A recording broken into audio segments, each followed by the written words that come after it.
مورتی کی وجہ سے. تو مکے کے اندر کیا کرنے گیا تھا؟ وہ بھی تو ایک پتھر کا گھر تھا، تو بھی تو اس پتھر کا طواف کر رہا تھا. اور کہ جب طواف کرو تو مقام ابراہیم کو بیچ میں لاؤ. بھائی عبادت خدا کی ہے، یہ غیر اللہ بیچ میں کیوں آ رہا ہے؟ کہ ابراہیم کا گھر بھی بیچ میں آئے. کیا آپ دیکھتے ہیں مسلمان جب گزرتے ہیں تو اپنے ہاتھ کو بلند کرتے ہیں، ابراہیم کا گھر میں بھی آ گیا. ایک دوسرے کو دھکے دے رہے ہیں. جناب کیا ماجرا ہے، دھکے کیوں دے رہے ہو؟ کہ ایک کالا پتھر ہے، اسے ہم چومنا چاہتے ہیں، یا علم کو چوما تو شرک ہو گیا، یہاں تابوت کو چوما تو شرک ہو گیا، اور وہاں کالے پتھر کو چومنے کے لیے مسلمان ایک دوسرے کو دھکے دے رہا ہے. مجھے چومنے دو، مجھے چومنے دو. کبھی غلاف خانے خدا کو چوم رہا ہے. 5 منٹ کے لیے نہیں سوچتا کہ یہ خدا ہے یا غیر اللہ ہے. تو اتنا تو پتا چلا کہ غیر اللہ کو چومنا شرک نہیں ہے، غیر اللہ کو دیکھنا شرک نہیں ہے، غیر اللہ کا طواف کرنا شرک نہیں ہے. اور جب یہ ساری عبادات کر دیں تو پھر خدا نے کہا صحیح ہے، صفا و مروہ کرو. پوری امت کی دوڑیں لگوا رہا ہے خدا.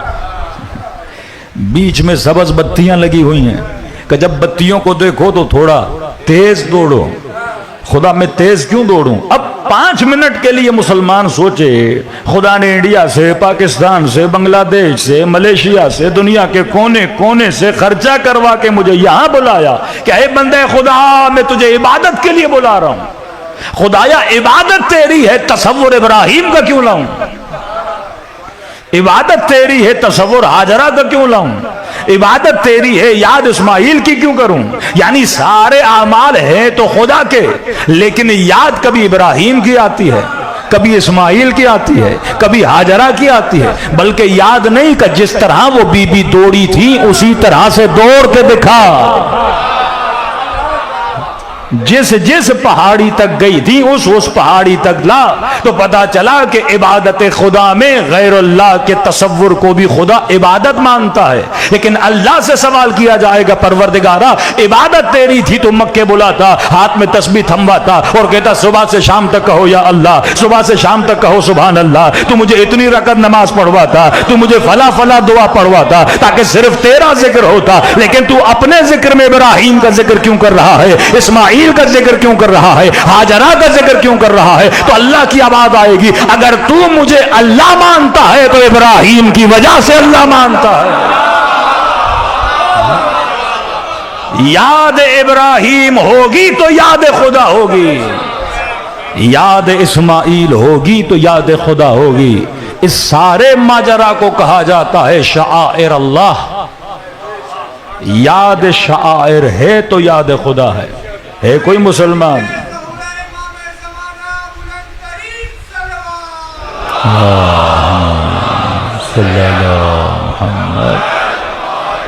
ہے کوئی مسلمان جو کہے میں نے خدا کو دیکھا، میں نے جبرائیل کو دیکھا، میں نے وحی کو نازل ہوتے ہوئے دیکھا، میں نے جنت و جہنم کو دیکھا؟ سب کچھ تجھے جس نے بتایا وہ زبان مصطفیٰ. تو اگر رسول کو بیچ سے نکال دو، ابراہیم کو بیچ سے نکال دو، اسماعیل کو بیچ سے نکال دو، تو تمہارے دین کی بنیاد نہیں رہتی، تمہارے عقیدوں کی بنیادیں نہیں رہتی. تو میں نے خدا کو خدا مانا مصطفیٰ کی وجہ سے. اب کہا جہاں جہاں میرا ذکر ہوگا وہاں وہاں مصطفیٰ کا ذکر ہوگا. مسلمان جو بڑی صلوات بھیجتا ہے، درود ابراہیمی جسے بولا جاتا ہے، ذکر ابراہیم بھی ہے، ذکر اسماعیل بھی ہے، ذکر محمد بھی ہے اور ذکر آل محمد بھی ہے. آج تو مسلم ہے کس کی وجہ سے؟ ابراہیم اور آل ابراہیم کی وجہ سے، اسماعیل اور آل اسماعیل کی وجہ سے، مصطفیٰ اور آل مصطفیٰ کی وجہ سے. تبھی کہا جب بھی کوئی عبادت کرو تو محمد اور آل محمد پہ صلوات بھیجا کرو.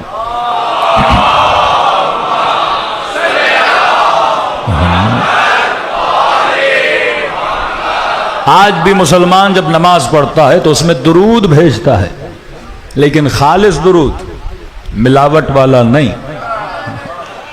آج تو ملاوٹ ہی ہے نا کہ اپنے مرضی سے کبھی اس کو بھی بڑھا دیا کبھی اس کو بھی ڈال دیا. تیرے ڈالے ہوئے اور ہیں, جن پر اللہ نے درود بھجوایا ہے وہ اور ہیں. جو درود رسول کی طرف سے, ان کی وجہ سے دین ہے.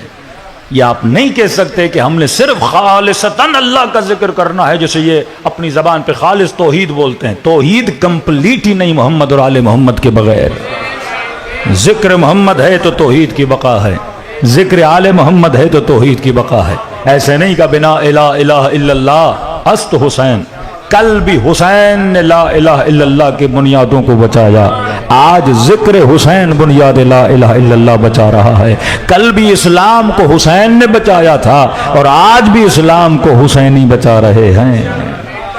یہ وہ حقیقی اسلام جس کے دشمن بنی ہوئی ہے دنیا, کہ نامی گرامی سپر پاور جس کے سامنے اپنے گھٹنوں کو ٹیکنے پہ مجبور ہو جاتے ہیں. کیوں دشمنی اس اسلام سے ہے؟ کیونکہ یہ اسلام خالص ہے. یہ اسلام وہ ہے جو ہمیں محمد اور آل محمد نے دیا. ایک اسلام جو 14 سال مسلمانوں کو ٹوپی پہنائی گئی. کیوں آج آپ کے برادران اہل سنت میں حکومت اسلامی کا کانسیپٹ نہیں ہے؟ کبھی کام ہی نہیں کیا, کبھی سوچا ہی نہیں. فقہ فردی ہے پر فقہ حکومتی پہ کام ہی نہیں ہوا. زکوٰۃ کے مسئلے کا جواب دے دیں گے, لیکن کبھی ورک آؤٹ ہی نہیں ہوا کہ مسلمان بھی حکومت بنائیں. حضرت موسیٰ نے حکومت بنائی, حضرت رسول نے حکومت بنائی, انبیاء اولو العزم جو صاحب شریعت بھی تھے صاحب حکومت بھی ہیں. اب سوال رسول خدا جب حکومت خود بنا رہے ہیں تو حکومت کا سلسلہ کون چلائے گا رسول کے بعد؟ حاکمان اسلامی. اب حاکمان اسلامی کون ہوں گے؟ جو اسلام شناس ہوں, جو دین شناس ہوں, جو فقہ شناس ہوں, جو شریف النفس ہوں, جو اللہ کے صالح بندے ہوں, جو نیک بندے ہوں. اب کیونکہ یا اہل بیت کو مانو اور مانو تو شیعہ بن جاؤ, اور اگر آپ نے اہل بیت کو سائیڈ لائن کر دیا تو کسی اور کو لانا پڑے گا نا. اب جب کسی اور کو لاؤ گے تو کیسا ہو؟ تو دنیا پوچھے گی نا کہ اگر آپ نے علی کو سائیڈ لائن کیا, جسے لا رہے ہو وہ علی جیسا ہے, اگر علی جیسا نہیں ہے تو یا علی سے بہتر ہو, اور اگر علی سے بہتر نہیں تو ابتر کو کیسے قبول کر رہے ہو؟ عقل تسلیم نہیں کرتی. آپ کے سامنے سونا بھی پڑا ہے, کھوٹا سکہ بھی, آپ کیسے اٹھاؤ گے؟ بچے کو بھی پتا ہے, جوان کو بھی پتا ہے. اسے بے وقوف کہا جاتا ہے جو سونے کو چھوڑ کے کھوٹی چیزوں کے پیچھے چلا جائے. تبھی مولا فرماتے ہیں میرے چاہنے والے سب سے بڑے عقل مند ہیں کیونکہ انہوں نے علی کو چنا ہے.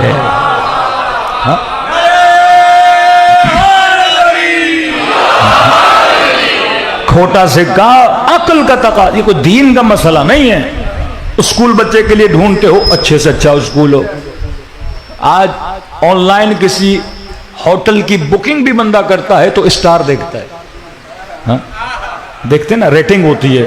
ہاں بھائی 5 اسٹار ہے, 3 اسٹار ہے, 2 اسٹار ہے. اب میں آپ سے پوچھوں کوئی 3 اسٹار ہو, 5 اسٹار ہو, آپ کسے چنو گے؟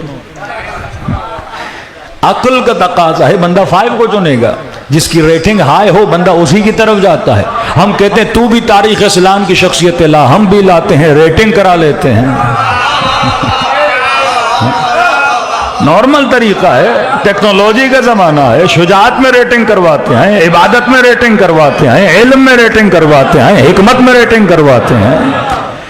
امام حسین جب کربلا کے میدان میں کھڑے ہوئے تو بڑی شجاعت سے کہا میں وہ ہوں جس کا بابا بھی شہید ہے, جن کی نسلیں شہید, جس کا بھائی شہید, جس کا بابا شہید, جن کی اولادوں میں نسلوں میں خوف کا شعبہ بھی پیدا نہیں ہوا. تو یہ کہیں کہ تم ہمیں موت سے نہیں ڈرا سکتے. اگر ریٹنگ کے پیچھے بھی آؤ گے تو ہر اعتبار سے ان کو کہاں پاؤ گے؟ آگے پاؤ گے. تو عقل کا تقاضا تھا. اب جب اہل بیت کو آپ پیچھے کر رہے ہو, یہ نہیں کہ امیر المومنین کہ مجھے حکومت نہیں چاہیے بھائی تم کرو. پھر آپ بول سکتے ہیں بھائی مجبوری تھی, علی نہیں لے رہے تھے لہٰذا ہم نے سنبھال لیا. کیا کرتے اتنی بڑی ذمہ داری؟ ایسا تو نہیں امام حسن نے کہا مجھے حکومت نہیں کرنی. حکومت نہیں ہوتی تو امیر شام معاویہ بن ابی سفیان سے جنگ نہ ہوتی. ایسا نہیں کہ امام حسین نے کہا نہیں بس مجھے حکومت بالکل نہیں چاہیے, یزید جیسا بندہ بھی آئے تو حکومت کرتا رہے. امام نے کہا کم از کم ان اصولوں کی پاسداری تو کرو. امت کسی شخص پہ متفق ہو اسے تو لاؤ, اور امت جس پہ متفق ہو رہی ہے کوئی صفات تو ہو, کوئی کردار تو ہو. جس مصطفیٰ کی شریعت کو چلانا ہے شریعت شناس تو ہو، فقہ شناس تو ہو، قرآن شناس تو ہو، کوئی شرائط تو رکھو، اسکول میں ایک ٹیچر بھی لگاتے ہو، معیار رکھتے ہو۔ آج کوئی یونیورسٹی کسی بندے کو پروفیسر نہیں لگاتی، ڈگری دیکھتی ہے، صلاحیت دیکھتی ہے، ایکسپیرینس دیکھتی ہے۔ آپ گھر میں نوکر نہیں رکھتے۔ جناب گاڑی صاف کرنے آئے ہو، ایکسپیرینس ہے کہ نہیں؟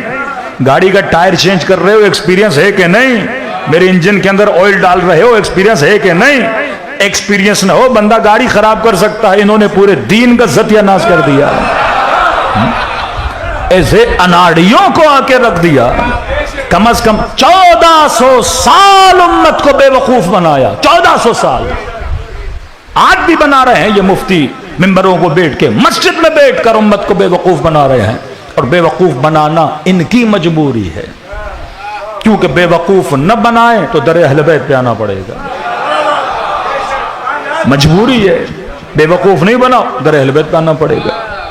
دیکھیے اگر کوئی حکومت دھاندلی سے بنی ہو تو اپنے پروٹیکشن کے لیے بے وقوف تو بنائے گی نا، کیونکہ اگر سچ بولے تو حکومت چھوڑنی پڑے گی، اور جھوٹ کی بنیاد پہ پھر حکومت کو آپ کنٹینیو کر سکتے ہو۔ یا علی کو حکومت دیں، یا حسن ابن علی کو حکومت دیں، آل رسول تو یہی ہے نا، یا حسین ابن علی کو حکومت دو۔ یہ بھی نہیں کہ انہوں نے کہا ہم حکومت نہیں چاہتے، یا اللہ نے ہمیں کلام اہل بیت میں ملتا ہے، جناب سیدہ کے کلام میں، امیر المومنین کے کلام میں۔ جب عثمان کا انتخاب ہو رہا تھا امیر المومنین کا خطبہ موجود ہے، کیونکہ لکھا گیا تھا اگر خالد بن ولید زندہ ہوتا تو اسے حکومت ملتی، اور خالد نہیں تو انہوں نے کہا کیسے خلیفہ بنائے۔ وہ کلام امیر المومنین سے مولا علی اپنی افضلیت کا بیان دیتے ہیں، امیر المومنین بار بار ان کو سمجھاتے ہیں، امیر المومنین بار بار رسول کا کلام ان کو یاد دلاتے ہیں۔ اب سوال ہے اگر اہل بیت کو پیچھے کیا ہے، اب دو بندہ جو نالائق ہے وہ حاکم بننا چاہتا ہے، لائق نہیں ہے، جیسے آج کے شریف نالائق ہیں لیکن حاکم تو بنے ہوئے ہیں نا۔ اب ہے نالائق لیکن اگر حاکم بننا چاہتا ہے تو اس نے اپنی حاکمیت کے لیے خود کو لیگل شو کرنے کے لیے اسے کسی قانون کی ضرورت ہے۔ پاکستان کا آرٹیکل 6 کہتا تھا حاکم وہ ہو جو صادق ہو، امین ہو، تو اسمبلی میں سارے شور کر رہے تھے یہ کیسا قانون ہے؟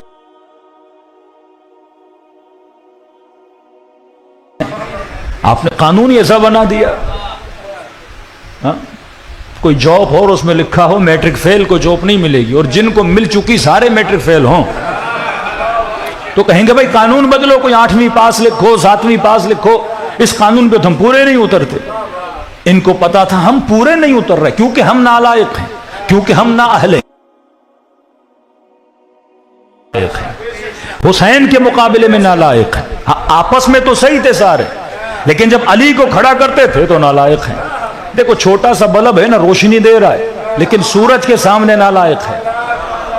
جب سورج کی روشنی آئے گی تو میرا نور ہی نظر نہیں آئے گا، جب سورج کی روشنی آئے گی تو چھوٹی چھوٹی روشنیاں کیا کریں گی؟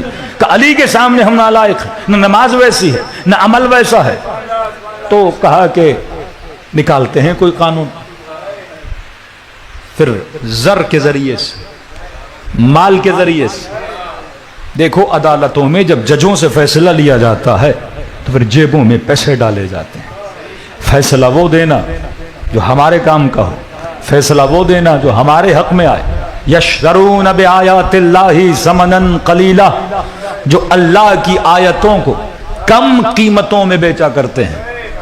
پیسے، قاضی شرح نے فتویٰ دیا، پیسے کا زور تھا، کہا کہ رسول خدا نے فرمایا، قال رسول اللہ۔ اب سارا قانون کہاں سے نکالنا ہے؟ رسول کے ذریعے سے بنانا ہے۔ تبھی رسول نے فرمایا اگر میرا کوئی فرمان قرآن کی آیتوں کے مقابلے میں آ جائے اسے یا اپنی جوتیوں کے نیچے رون دینا یا دیواروں پہ مار دینا۔ وہ کلام رسول نہیں ہو سکتا جو قرآن کی آیت کا مخالف ہو۔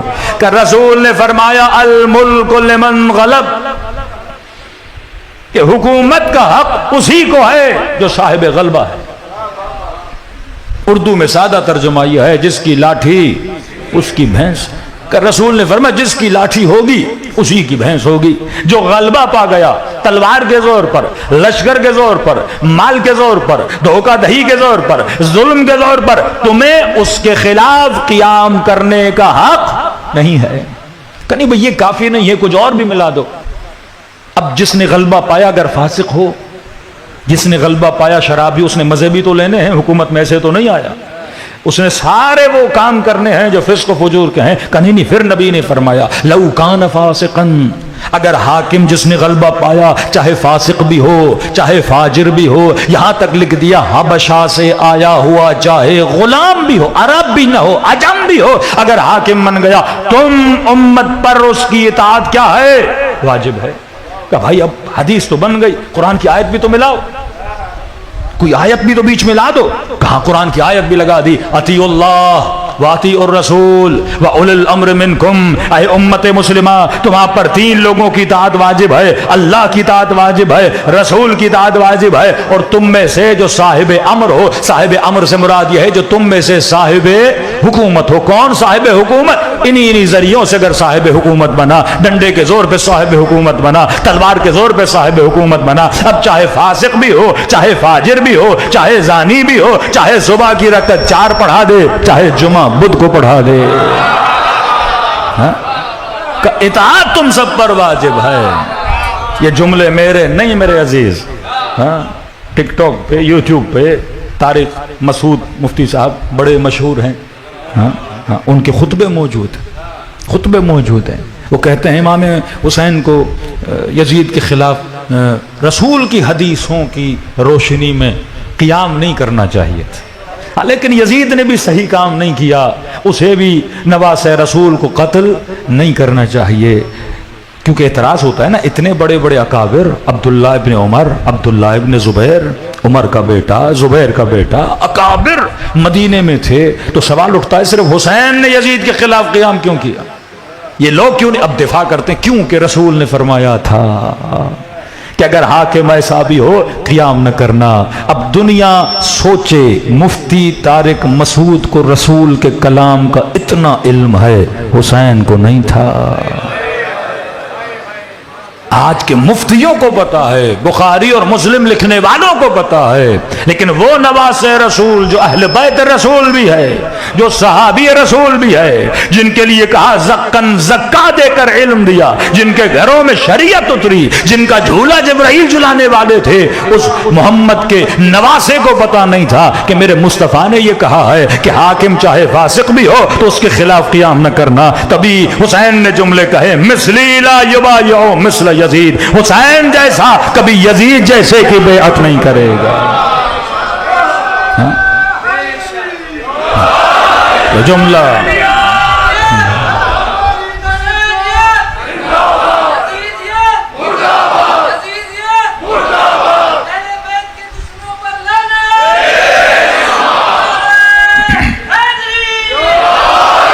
تبھی فرمایا کہ میں نانا کے دین کو زندہ کرنے آیا، اور یہ دین جو تجھے دے دیا گیا ہے، فرمایا یہ زبان کی چٹخاری کے مطابق ہے.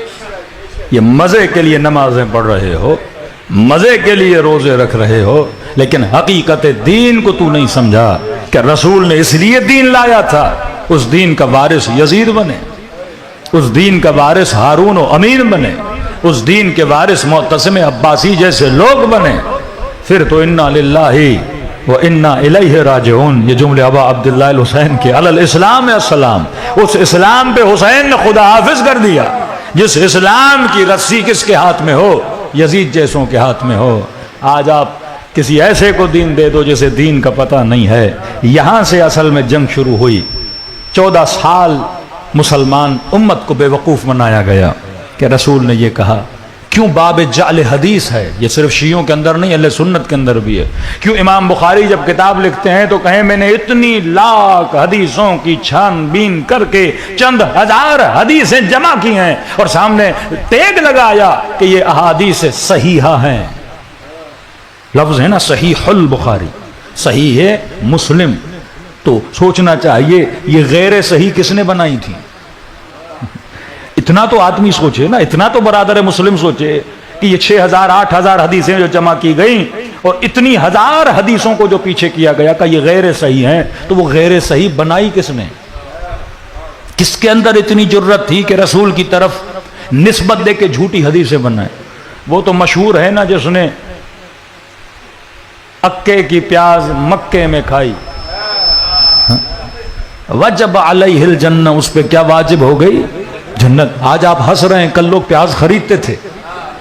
آپ ہنس رہے ہیں، کل کا مسلمان پیاز خریدتا تھا، کیونکہ اتنی عقیدت رسول خدا سے تھی، اور کسی نے کہہ دیا اور امت کیا کرتی تھی؟ مان لیتی تھی۔ اس طرح سے حدیثیں بنائی گئیں اپنے مفادات کے لیے، حدیثیں بنائی گئیں، پھر ان حدیثوں کے ذریعے سے قتل فرزند رسول کو انجام دیا۔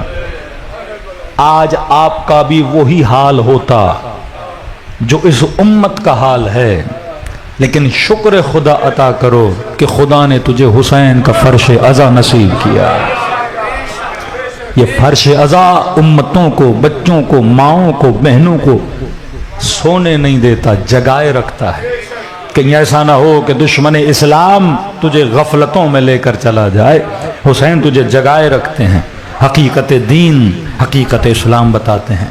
تبھی آج کی استعماری طاقتیں جس سے دشمنی کرتی ہیں، وہ خالص دشمنی شیعیان اہل بیت علیہ الصلوۃ والسلام سے ہے۔ وہ شیعہ چاہے یمن کا ہو، وہ شیعہ چاہے لبنان کا ہو، وہ شیعہ چاہے ایران و عراق کا ہو، وہ شیعہ چاہے پاکستان کا ہو، دشمنی اس لیے کی جاتی ہے، ان کو پتہ ہے یہی علمبردار دین حقیقی رسول ہیں، یہی علمبردار دین حقیقی اہل بیت علیہ الصلوۃ۔ دوسرے ادیان سے ان کو خطرہ نہیں۔ آج جو خطرے کی گھنٹی ہے وہ محمد و آل محمد کا دین ہے، کیونکہ یہ نسلوں کو بے حیا بننے نہیں دیتا، یہ جوانوں کی غیرتوں کو باقی رکھتا ہے، یہ دین انسان کے اندر روح عبادت اور بندگی کو زندہ رکھتا ہے۔ تو شکر خدا عطا کرو۔ اور کمال اعجاز ذکر حسین یہ تھا کہ خدا نے اس ذکر میں ایک جاذبہ رکھا کہ یہ آپ کو جذب کرتا ہے۔ یہ صدیوں کا سفر کل عرض کر چکا، راتوں میں طے کرواتا ہے۔ واقعات ہیں لیکن آج وقت کی کمی ہے، کل زیادہ اس پہ تفصیل سے پڑھوں گا، لیکن ایک واقعہ اور ربط مصیبت۔ بہت بڑے مجتہد گزرے آج سے 150 سال پہلے، کہ آج آپ کے جتنے مراجع ہیں تقریباً 70% جو اپنے اجتہاد میں استفادہ کرتے ہیں وہ اس مجتہد سے کرتے ہیں، شیخ انصاری۔ بہت بڑے مجتہد گزرے، نجف میں مقیم۔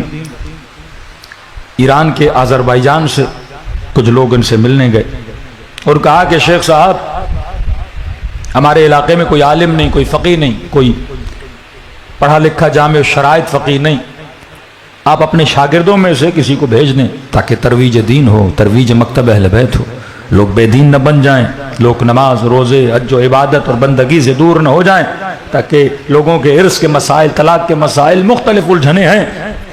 تو آغائے شیخ انصاری نے اپنا ایک شاگرد آیت اللہ قفقازی، ان کو کہا کہ آپ ماشاءاللہ سارے علوم پڑھ چکے ہیں اور اب تیار ہیں، آپ ایک مکمل فقیہ ہیں، لہٰذا یہ ڈیوٹی میں آپ پہ دیتا ہوں، آپ جائیں آذربائیجان اور وہاں جا کر اہل بیت کے چاہنے والوں تک شریعت اور فقہ اور فضائل و ترویج مکتب اہل بیت میں خدمت کریں۔ انہوں نے کہا ٹھیک ہے قبلہ۔ پڑھا اسی مقصد کے لیے تھا تاکہ اس مکتب کی زندگی کا ہدف یہی ہے کہ خدمت مکتب اہل بیت کی جائے۔ 3 دن کے بعد آغا انصاری کہتے ہیں یہ مجھے پھر نظر آیا نجف میں۔ شاگرد کو بولا قفقاز نہیں گئے آپ آذربائیجان؟ کہ نہیں قبلہ ابھی تک نہیں گیا۔ کہ کیوں نہیں گئے؟ کہ قبلہ میں نے کل رات خواب دیکھا ہے، اور اس خواب اگر خواب صادق ہو تو 3 دن میں مر جاؤں گا، تو لہذا میں 3 دن رک رہا ہوں، اگر مر گیا تو اچھا ہے کہ میں نجف میں ہی دفن ہو جاؤں، میں سفر پہ جاؤں کیوں؟ اس سے اچھی زمین مجھے نہیں ملے گی، اس سے مقدس سرزمین مجھے نصیب نہیں ہوگی، تو 3 دن میں انتظار کر رہا ہوں۔ شیخ انصاری نے کہا کیا خواب دیکھا ہے ایسا کہ اتنے مطمئن ہو کہ 3 دن بعد مر جاؤ؟ کہ شیخ انصاری کل رات خواب دیکھتا ہوں کہ میں مر گیا ہوں اور مجھے عالم برزخ میں لے جایا گیا ہے، ایک خوبصورت سا باغ ہے، خوبصورت سے درخت ہیں، وہاں کی ہواؤں کی توصیف میں نہیں کر سکتا کتنا سکون تھا، اور ملائکۃ اللہ مجھے باغ میں لے آئے۔ میں نے کہا کس کا باغ ہے؟ کہا شیخ قفقازی یہ تمہارا باغ ہے، اہل بیت کے چاہنے والے، علوم اہل بیت کو حاصل کرنے والے، 3 دن کے بعد تم مر جاؤ گے اور تمہاری روح کو یہاں لایا جائے گا، لہذا ہم تجھے یہ باغ دکھانے آئے ہیں۔ کہتے میں اس باغ میں چہل قدمی کر رہا تھا، تو اس باغ کی انتہا میں ایک دروازہ تھا، وہ کسی اور باغ کی طرف جا رہا تھا، اور جب میں اس باغ کے اندر گیا تو اس باغ کے سامنے میرا باغ نہیں تھا، باغیچہ تھا، چھوٹا سا باغ تھا، اتنا بڑا باغ، اتنا خوبصورت باغ۔ میں نے ملائکۃ اللہ سے پوچھا یہ کس کا باغ ہے؟ کہا یہ شیخ انصاری کا باغ ہے۔ میں نے کہا الحق، یہ باغ ان کو ملنا چاہیے، اتنا بڑا عالم، اتنا بڑا صاحب تقوی، اتنا بڑا عابد، اتنا بڑا زاہد، ان کا حق ہے کہ اللہ اتنا بڑا باغ ان کو دے گا، اتنا خوبصورت باغ، اور اس کے باغ کے سامنے میرا باغ چھوٹا سا باغیچہ تھا۔ ہاں، حدیث معصوم میں امیر المومنین فرماتے ہیں اللہ کی رحمت کے 100 حصے ہیں، اس نے 100 حصوں میں سے اپنی رحمت کا ایک حصہ دنیا والوں پہ ظاہر کیا ہے، اور 99 حصے خدا نے بچا کے رکھے ہیں آخرت کے لیے۔ اب خدا کی رحمانیت کو یہاں دیکھو، پھر جو اجر خدا انسان کو برزخ و قیامت و جنت میں دے گا، تبھی فرمایا ایک جھلک خدا نہ انسان آخرت کی دیکھ لے تو دنیا کی زینتوں سے کیا کر لے، اپنے منہ کو موڑ لے۔ کہ اتنا بڑا باغ الحق یہ شیخ انصاری کو ملنا چاہیے۔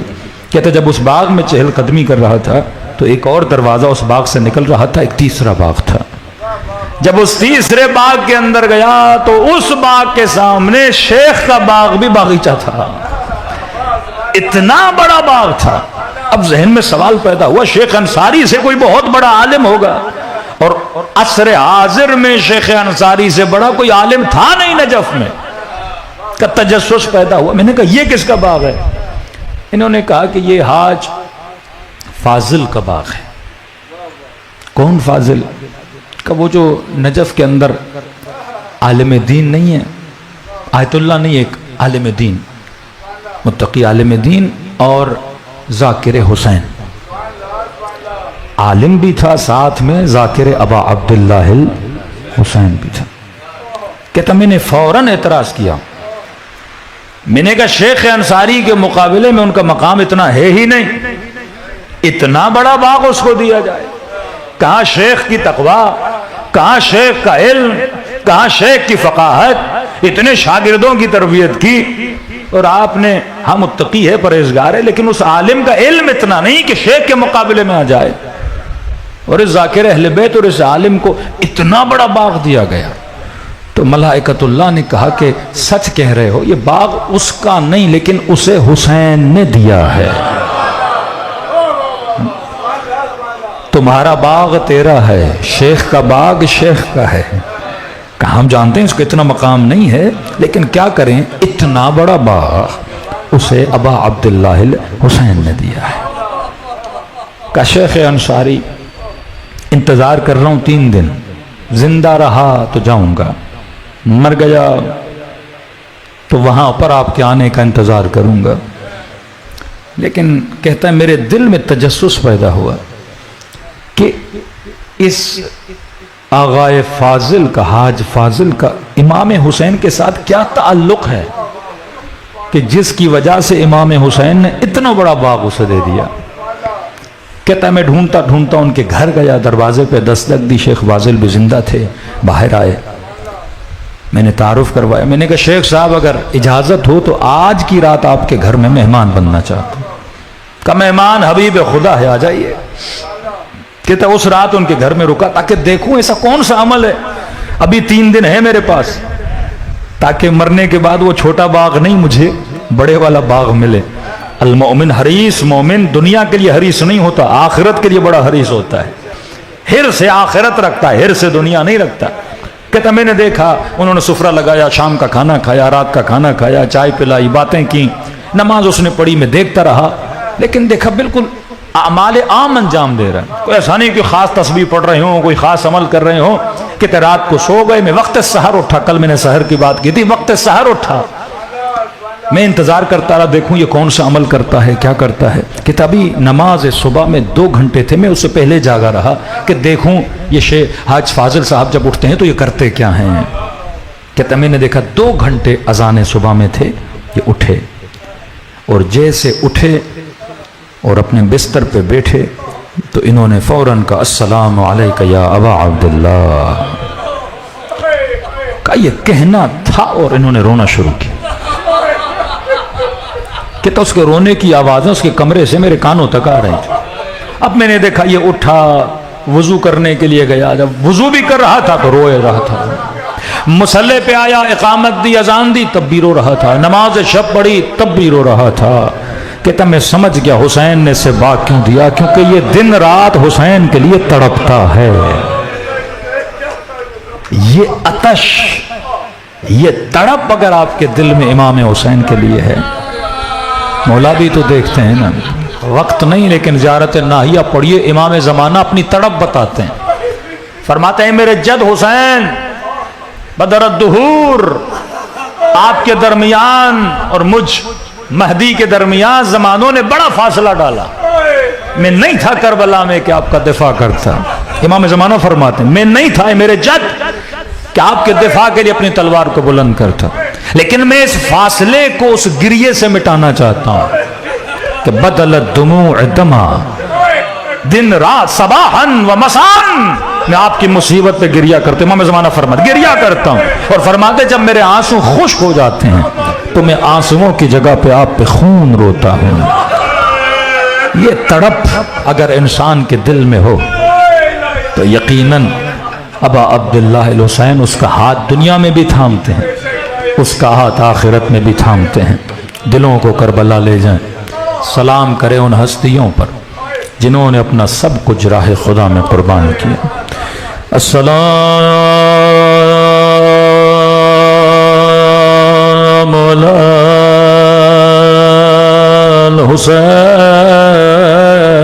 الحسین وعلی علی ابن الحسین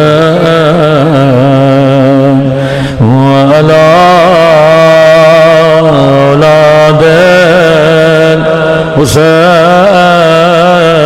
الحسین وعلی اصحاب حسین کی صدا بلند و سلام علی حسین وعلی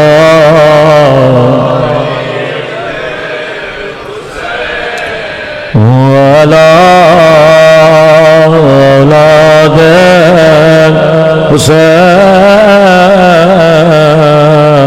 وعلی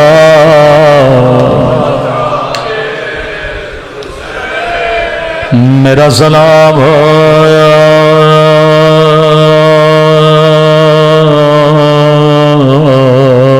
یتیمہ بچی پہ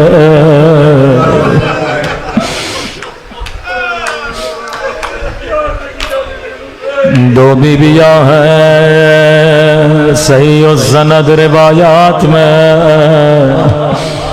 جو کربلا کے بعد زیادہ زندہ نہ رہے، ایسی تڑپ تھی، ایسی تکلیف تھی۔ ایک بی بی کا نام زینب ہے، 1.5 سال زندہ رہے، وہ بھی حکم الہی تھا، اگر زینب نہ ہوتی حسین کا پیغام پہنچانے والا نہ ہوتا۔ دوسری بی بی نام سکینہ،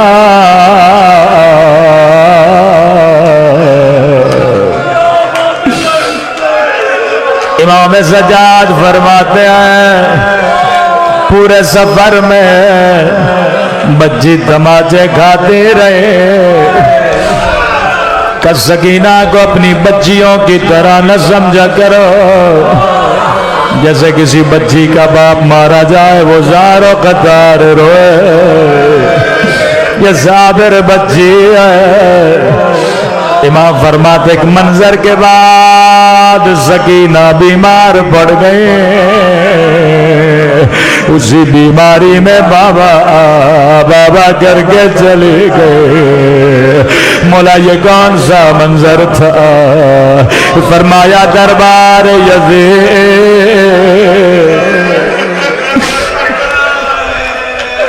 ظالم نے بچی کے سامنے شراب بھی پی رہا تھا، جس تشت میں حسین کا سر تھا، بچا ہوا شراب تشت میں پھینک رہا تھا، اور حسین کے ہونٹوں پہ چھڑی مار رہا تھا۔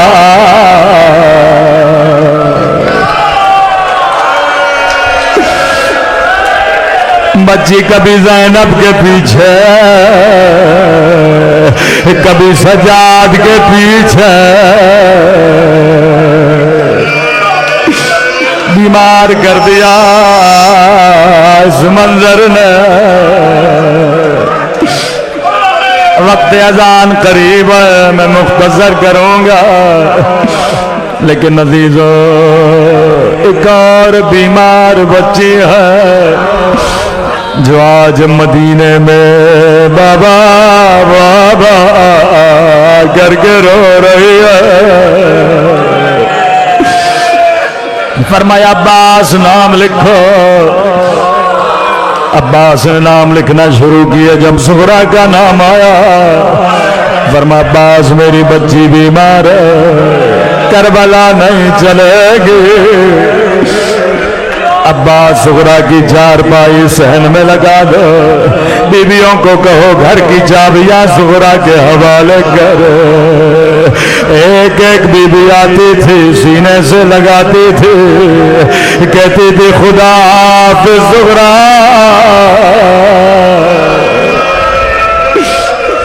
لیکن یہ بی بی خاموش۔ ایک مرتبہ بی بی زینب آئی، سینے سے لگایا، کہنے لگی خدا حافظ زہرا، اگر زندگی رہی تو پھر ملیں گے۔ بچی نے دونوں باہیں پھوپھی کے گلے میں ڈالی، رو کر کا پھوپھی اماں میں سمجھ گئی میرا بابا واپس نہیں آئے گا۔